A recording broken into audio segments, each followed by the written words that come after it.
Some dreams are not visions of what may come. They are echoes of what already exists, waiting to be found. The snow fell in silence, as it always did in the northern reaches where no wolf dared howl without permission.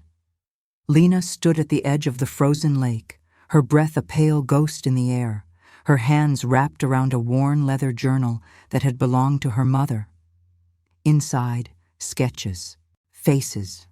One face, drawn over and over in charcoal and desperation, sharp jaw, eyes like molten silver, a scar that split his left brow like lightning through stone. She had never met him. But she had seen him every night since her first bleeding moon. Dreamer, they called her in the Ashwood Pack, not with reverence, with suspicion. Omegas were meant to serve, to submit, to bear children for alphas who barely remembered their names. They were not meant to see the future. They were not meant to sketch the face of a king they had never met and whisper his name in their sleep. Her alpha, the one who had claimed her at 17, who had promised her a place at his side, had called her gift a curse. Then he called her a liar. Then he called her nothing at all. The rejection had been public. Ritual. He tore the bonding mark from her neck with his own claws, and the pack watched as she bled onto the snow. No one helped her stand. No one spoke her name as she walked into the forest, exiled, with nothing but the clothes on her back and the journal clutched to her chest.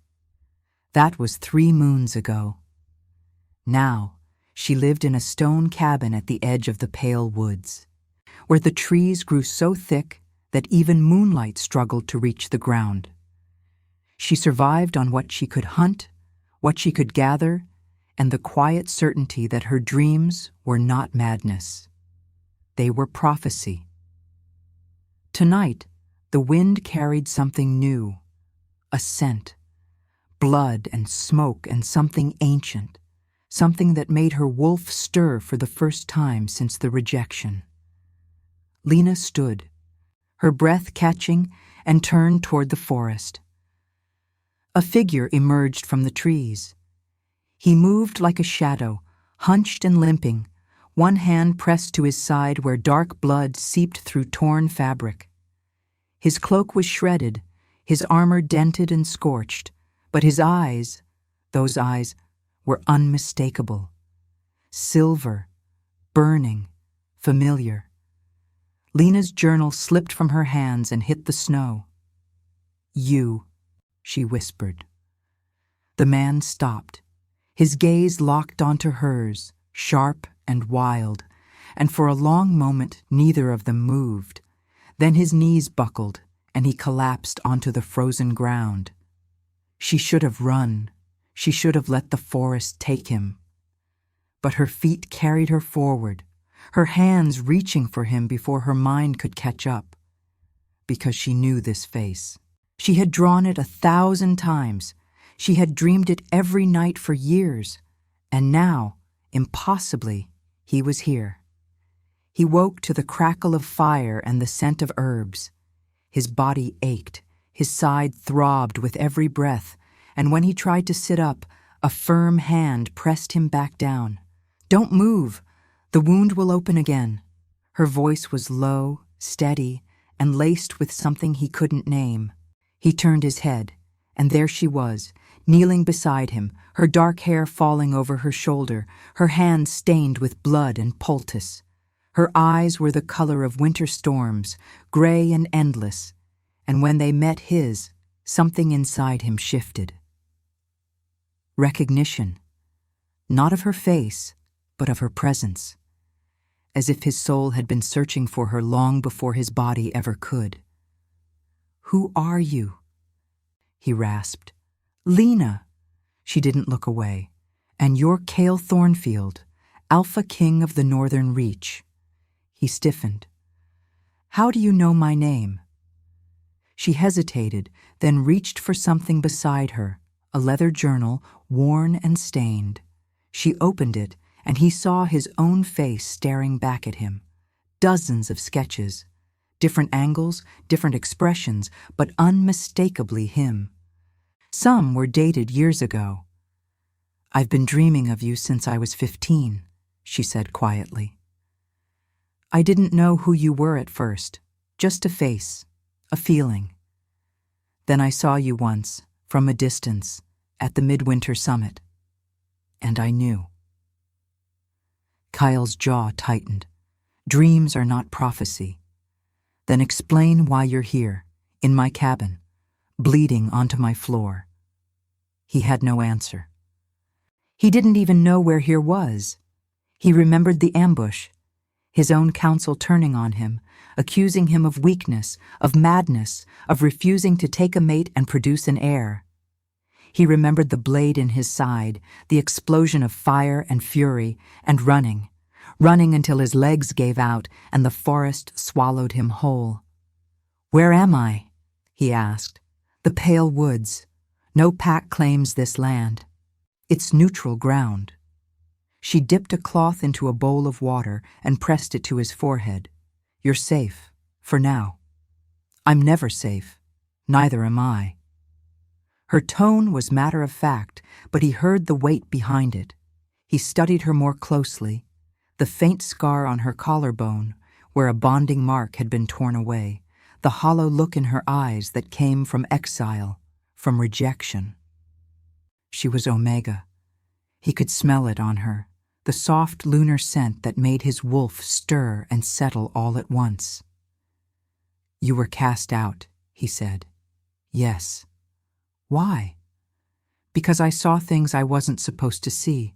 Because I dreamed of a king I'd never met, and my alpha didn't believe me." She set the cloth aside and met his gaze. "Because I was inconvenient." Kyle exhaled slowly. "I know that feeling." For a long moment, they simply looked at each other. Two exiles, two broken souls under the same cold moon. "Why did they turn on you?" she asked. "Because I wouldn't take a mate. Because I told them the bond isn't something you choose. It's something you recognize." He paused.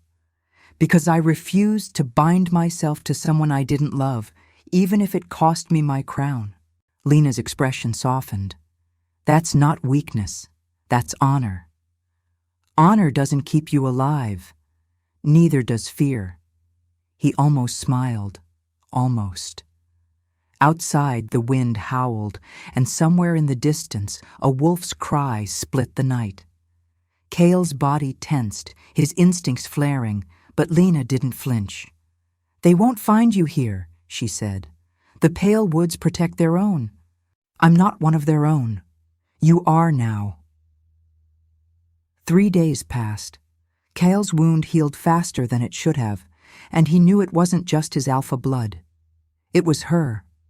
Every time Lena touched him, pressing salve to his side, checking his stitches, laying a cool hand on his fevered brow, he felt stronger, steadier, whole.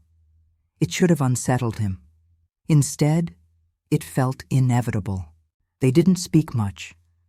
She worked in silence, grinding herbs and boiling water, and he watched her from the corner of the cabin, trying to reconcile the face he saw with the face in her journal, trying to understand how someone could dream of him for years and never once seek him out.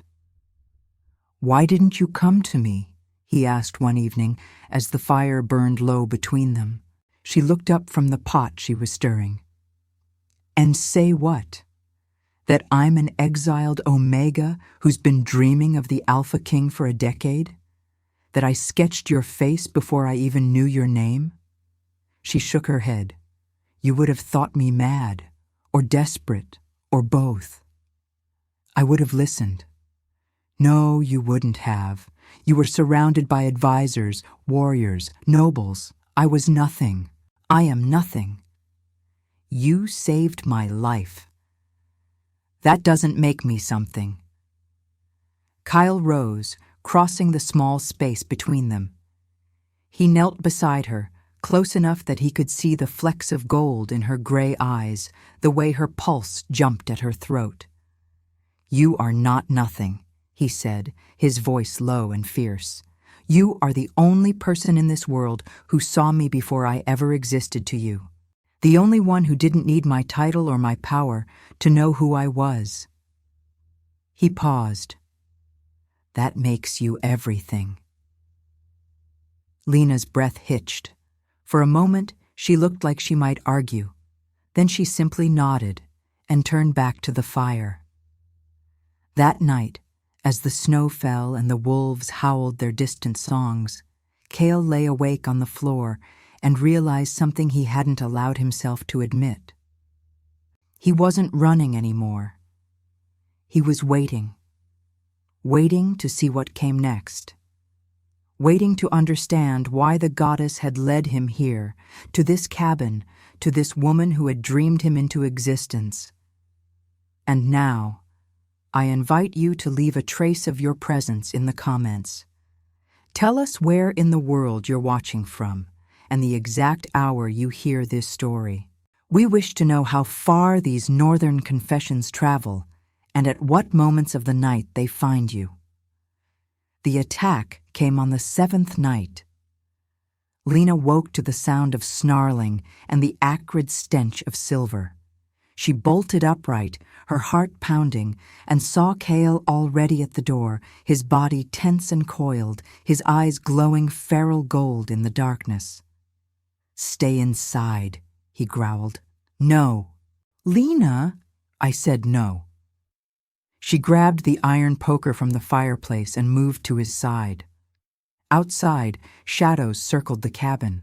6, maybe 7 wolves, their eyes gleaming red in the moonlight.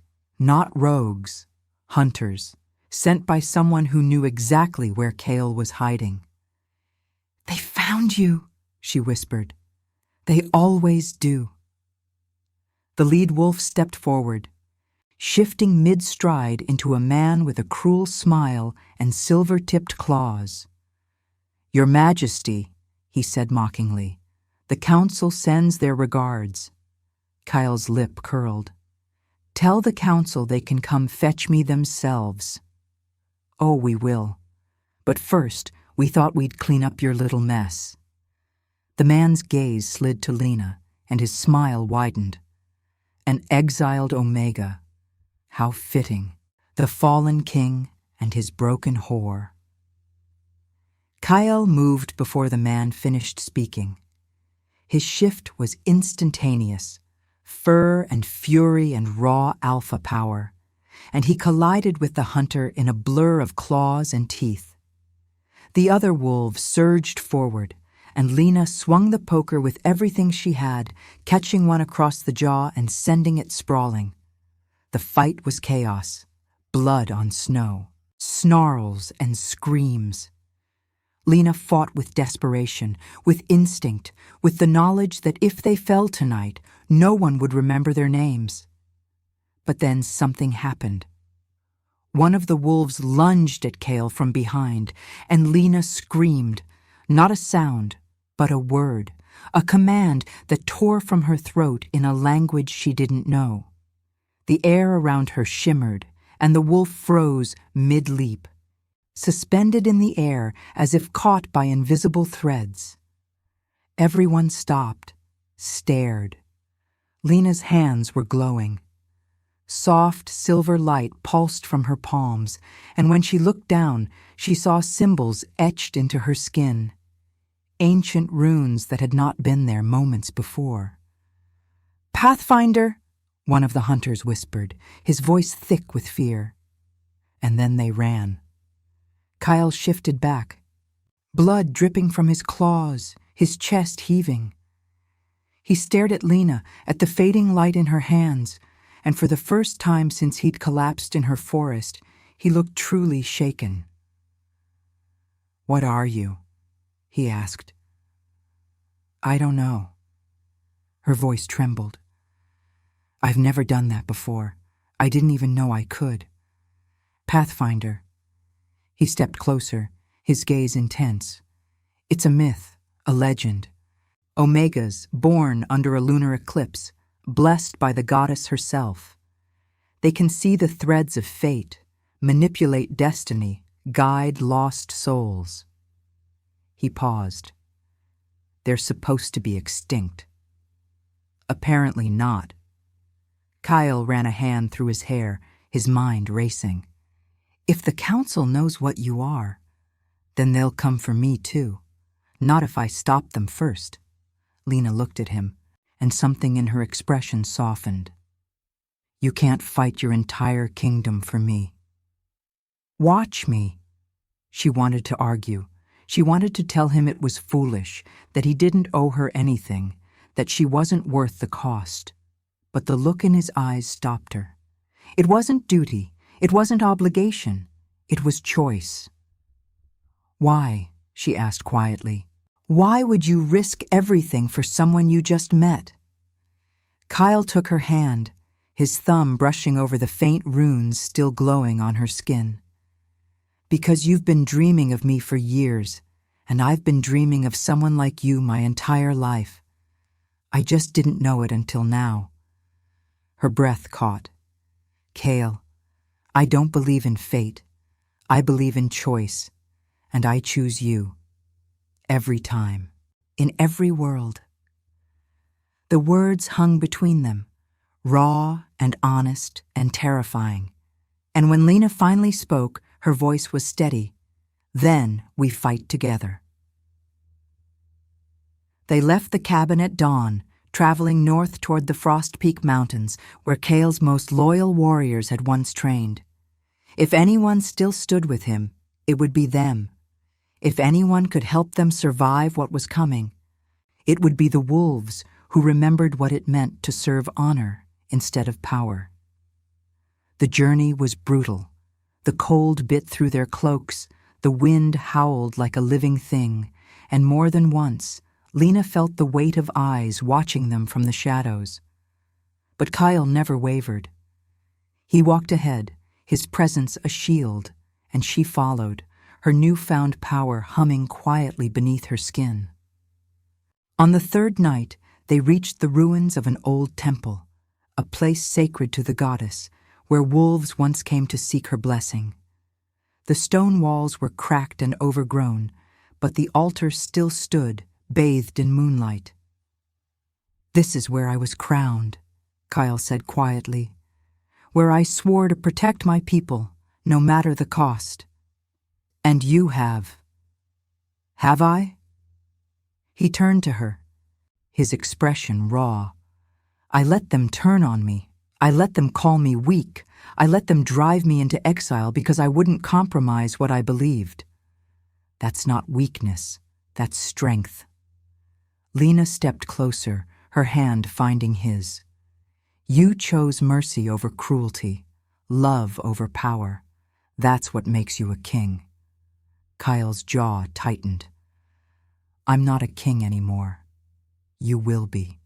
When the time comes, they'll see what I see. A leader worth following. A man worth saving. He looked at her for a long moment, and then, slowly, he cupped her face in his hands. I don't deserve you. Neither of us deserves this, but we have it anyway. And then he kissed her. Soft at first, tentative, as if afraid she might disappear. But when she kissed him back, when her hands tangled in his hair and pulled him closer, the kiss deepened into something fierce and desperate and irrevocable.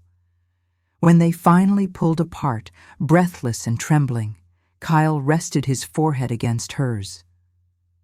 I will fight for you, he whispered, until my last breath. Then fight beside me, not for me. He smiled, a real smile, the first she'd ever seen. Subscribe if you believe mercy can crown even the fallen.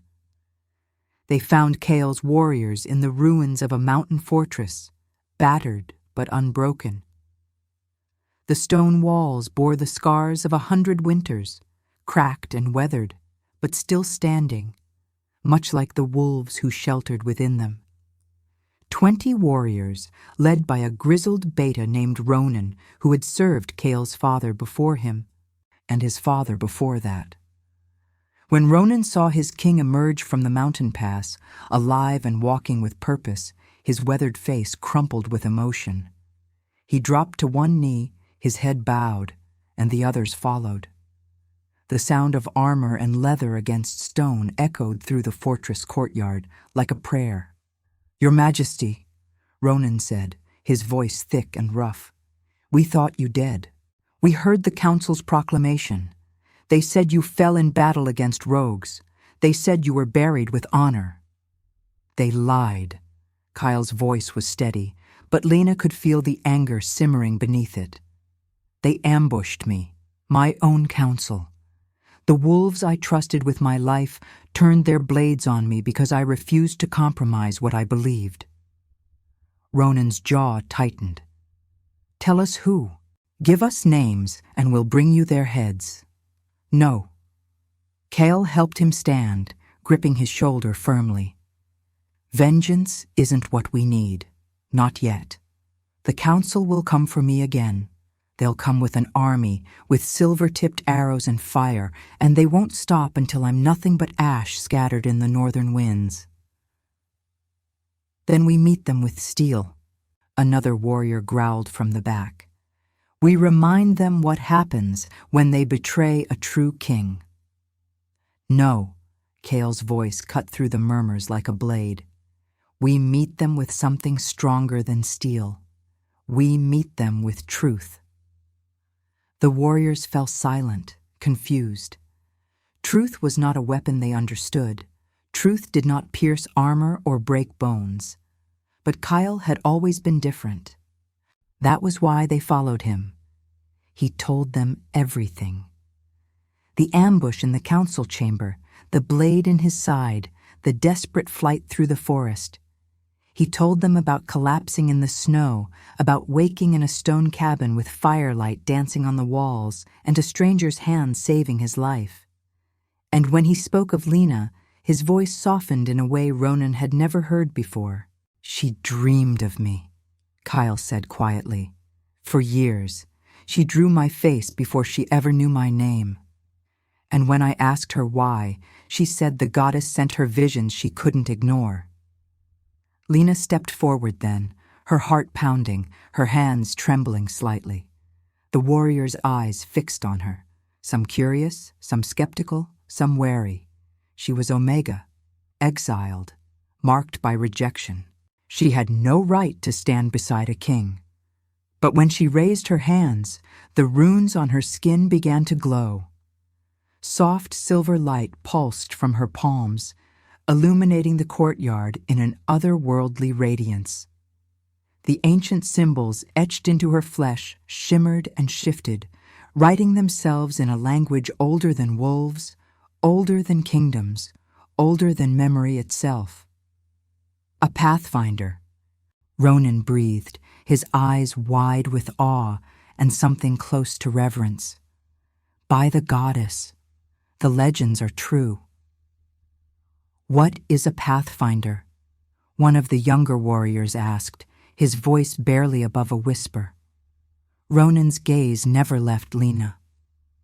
"They are Omegas born under a lunar eclipse, blessed by the goddess herself.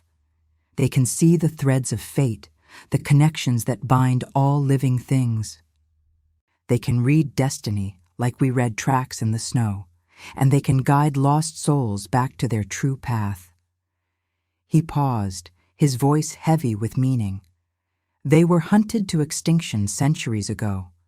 The old kings feared their power, feared what they could reveal. Then the goddess has sent us a sign," another warrior said, dropping to one knee before Lena. "She has sent us the weapon we need to reclaim what was stolen." Lena's throat tightened. "I'm not a weapon. I'm just—" "You're everything," Kale interrupted gently. He moved to her side, his presence solid and grounding. "You're the reason I'm still alive. The reason I didn't give up in that forest. The reason I believe we can win this." I don't know how to control it, Lena admitted, looking down at her glowing hands. It just happens. When I'm desperate. When I'm afraid. Then we'll teach you, Ronan said firmly. We'll help you understand your gift, because if you can show the pack the truth, if you can make them see what Varian and the Council have done, they'll turn. Wolves follow strength, but they follow honor more. Lena met Kale's eyes, searching for doubt, for hesitation. She found none, only trust, only certainty. I'll do what I can, she said finally, but I can't promise miracles. You already are one, Ronan said, and this time the other warriors murmured their agreement. That night, they gathered around a massive fire in the fortress courtyard. The flames roared and crackled, sending sparks spiraling up toward the star-filled sky. Kale sat with Lena at his side, and the warriors told stories of battles won and lost, of kings who had come before, of the old ways when honor meant more than power. And Lena listened, feeling something shift inside her. These wolves had lost everything to stay loyal to their king. They had chosen exile over betrayal. They had chosen honor over safety, just like Kale had chosen her. Tomorrow, we begin, Kyle said as the fire burned low. We train, we prepare, and when the council comes, we show them what it means to stand against truth. The warriors howled their approval, and the sound echoed through the mountains like a promise. The council came at dusk, just as the sun bled red across the horizon and the first stars began to pierce the darkening sky. 100 wolves strong, their armor gleaming, their weapons sharp, their eyes cold with purpose. They marched in formation, disciplined and deadly, led by the man who had once been Kale's closest advisor, a cold-eyed alpha named Varian who believed power was the only truth that mattered. Varian had always been ambitious. Kyle had known that. But he had also been brilliant, strategic, loyal, or so Kale had thought. Now, standing at the head of an army meant to destroy him, Varian looked like everything Kale had sworn never to become. A leader who ruled through fear, a king who valued control over justice. Kale Thornfield, Varian called from across the battlefield, his voice carrying easily over the wind. You were given a choice. Surrender your claim to the throne, accept your exile, and live out your days in obscurity. You refused, and so we have come to collect what is owed. Kale stepped forward, Lena at his side, the 20 warriors arrayed behind them in a defensive line. It should have been laughable, 20 against 100. But none of Kale's wolves looked afraid. They stood tall, their eyes blazing with defiance, their hands steady on their weapons. I will not surrender, Kyle said, his voice calm and clear. Not to you, not to fear, not to a council that values control over justice, power over truth. Then you choose death. Varian's lip curled. And your little pack of loyalists will die with you. We'll burn this fortress to ash. We'll scatter your bones across the mountains, and no one will remember your name. They'll remember. Lena's voice rang out, clear and strong and utterly fearless. They'll remember the king who chose honor, the king who refused to compromise his soul for a crown. Varian's gaze shifted to her, and his expression twisted with contempt. An exiled Omega, how fitting. The fallen king and his broken whore. Kale moved before Lena could react, his body a blur of speed and fury. He stopped just short of Varian's front line, his eyes blazing gold, his alpha power radiating outward like a physical force. Insult her again, Cal said softly. and I'll tear out your throat before your army can blink." Varian laughed, but it sounded hollow. Empty threats from a dethroned king. No. Lena stepped forward, her hands beginning to glow. "He chooses truth, and so do I." She raised her hands high, and the runes on her skin flared to brilliant life. The air around her shimmered and rippled like heat waves, and suddenly the battlefield was no longer a battlefield. It was something else entirely. The vision exploded outward, washing over every wolf present like a tidal wave. They saw Varian's treachery laid bare, every secret meeting with rival packs, every whispered promise of power and territory in exchange for support. They saw him in the council chamber, 3 months before the ambush, convincing the others that Kale's refusal to take a mate was a sign of weakness, that a king who valued love over duty was no king at all. They saw him forge the silver-tipped blade used to wound Kale. They saw him order the ambush. They saw him stand over Kale's fallen body and smile. And then the vision shifted, showing them Kale. Not the king they thought they knew, but the man behind the crown. They saw him mediating disputes with patience instead of violence. They saw him refuse to execute prisoners of war, instead offering them a chance to integrate into the pack. They saw him standing before his council, again and again, choosing mercy when he could have chosen cruelty, choosing honor when it cost him everything. They saw him collapse in the snow, bleeding and broken, and they saw Lena save him. When the vision finally faded, the silence was absolute.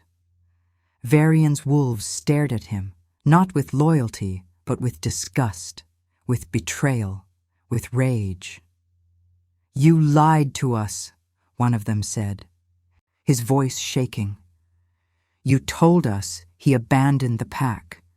You told us he was weak." "He is weak," Varian snarled, but his voice lacked conviction. "He refused to take a mate. He refused to compromise his soul," another wolf interrupted. "He refused to become you." One by one, Varian's warriors lowered their weapons. Some dropped them entirely. Some turned their backs on him and walked away.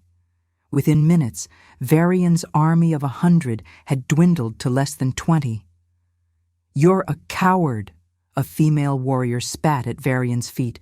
"Not a leader, not an alpha, just a coward who dressed his ambition in lies." Varian's face twisted with fury and desperation. "I did what was necessary. I did what he was too weak to do." No. Kale walked forward, unarmed and unafraid, until he stood face to face with the man who had tried to kill him. "You did what was easy. You chose power over principle, fear over faith, and now you stand alone." Varian's hand moved toward his blade, but Ronan was faster. The beta had his sword at Varian's throat before he could draw. "Don't," Ronan growled. "Give the king a reason." Kyle raised a hand, and Ronan reluctantly lowered his blade. "I could kill you," Kyle said quietly, his eyes locked on Varian's. "By law, I have the right. By justice, I have the cause. But that would make me like you, and I swore I would never become what you are." He stepped back, his voice carrying across the battlefield. "So I'll offer you the same mercy you denied me. Leave. Take what's left of your honor and go. Live in exile as I did. Learn what it means to lose everything. And if you ever return to these lands, if you ever threaten my pack again, I will not be merciful a second time." Varian stared at him, his face pale, his hands trembling. Then, without a word, he turned and fled into the gathering darkness. The few wolves who remained loyal to him followed, and within moments they were gone. The battlefield erupted in howls, not of war, but of celebration. Kyle's warriors raised their voices to the sky, and slowly, hesitantly, the wolves who had come to fight him joined in. They howled for their king, for truth, for the leader they had almost lost. Kale turned to Lena, and she saw tears in his eyes. "You did this," he said. "You showed them." We did this," she corrected, taking his hand. "Together." And as the moon rose full and bright above the mountains, casting silver light across the blood-stained snow, Kale pulled her close and held her like she was the only thing keeping him anchored to the earth. The coronation was held 3 days later, under the full moon, in the ancient temple where Kyle had sworn his first oath as king. The stone walls had been cleaned and repaired, the altar draped in white fur and silver cloth, and wolves from every corner of the kingdom had come to witness the ceremony. Some came out of loyalty, some came out of curiosity, some came because they had seen Lena's vision and wanted to be part of what came next. Lena stood in a small chamber behind the altar, staring at her reflection in a polished bronze mirror. She wore a gown of pale gray silk that flowed like water, embroidered with silver thread that caught the moonlight. Her hair had been woven into an intricate braid, threaded with winter berries and white flowers. She looked like someone else, someone important, someone worthy. But inside, she still felt like the exiled Omega who had lived alone in a stone cabin, dreaming of a man she thought she would never meet. "You look like a queen," Ronan said from the doorway. Lena turned, her heart stuttering. "I'm not a queen. I'm just—" "You saved our king's life. You revealed the truth that saved our kingdom. You are Pathfinder, blessed by the goddess herself." Ronan stepped forward, his expression solemn. "You are exactly what this pack needs, what Kale needs. He doesn't need me. He's strong enough on his own. Strength isn't about standing alone. It's about knowing when to let someone stand beside you." Ronan smiled gently.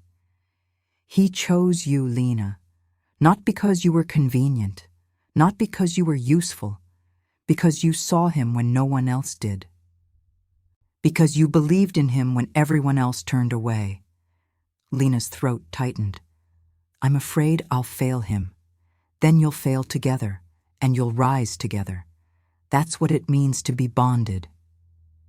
Before Lena could respond, a soft knock sounded at the door. One of the younger warriors stepped in, her eyes bright. "It's time."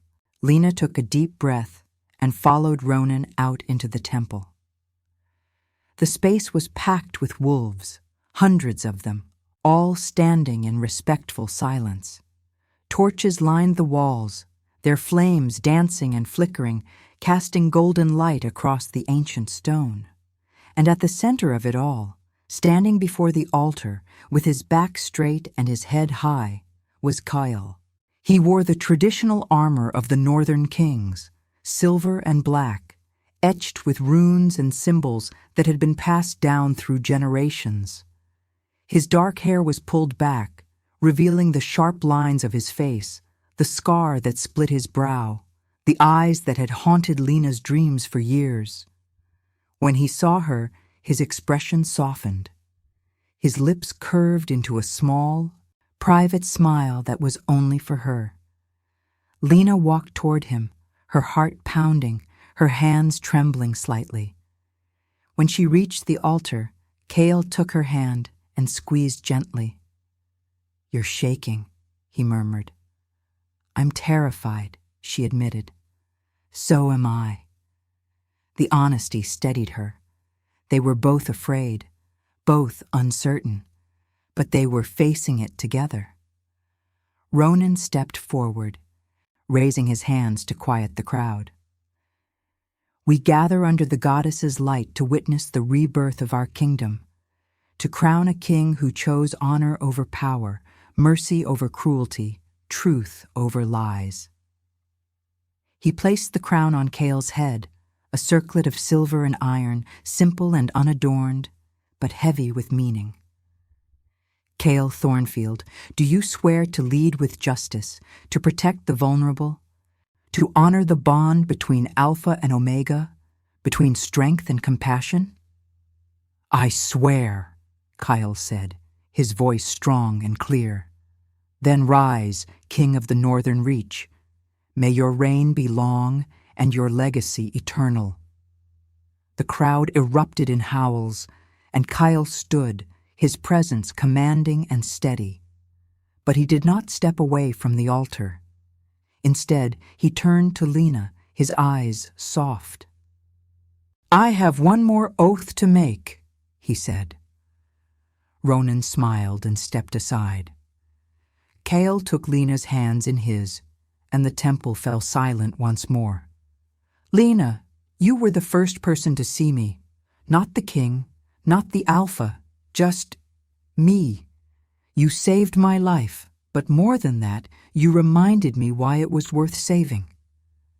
His voice grew thick with emotion. I don't know what the future holds. I don't know if we'll face peace or war, joy or sorrow. But I know I want to face it with you. I know I want to stand beside you, not above you. I know I want to build a kingdom where strength and compassion are equals, where every wolf, Alpha, Beta, Omega, is valued. He released one of her hands and lifted a circlet of woven silver, delicate and beautiful, adorned with moonstones that glowed faintly in the firelight. Will you stand with me? He asked. Will you be my equal, my partner, my queen? Lena's vision blurred with tears. Yes, she whispered, 1,000 times yes. Kyle placed the circlet on her head, and the crowd howled again, louder this time, their voices echoing off the stone walls and rising up toward the open sky where the full moon watched over them all. And then Kyle kissed her. It was not the desperate, hungry kiss of their first night together. It was something deeper, something sacred. A promise made in front of the goddess and the pack, witnessed by hundreds, sealed by the light of the moon. When they finally pulled apart, breathless and smiling, Ronan stepped forward again. Behold your king and queen. May they rule with wisdom and love, and may the goddess guide their path. The celebration lasted long into the night. There was food and drink, music and dancing, stories and laughter.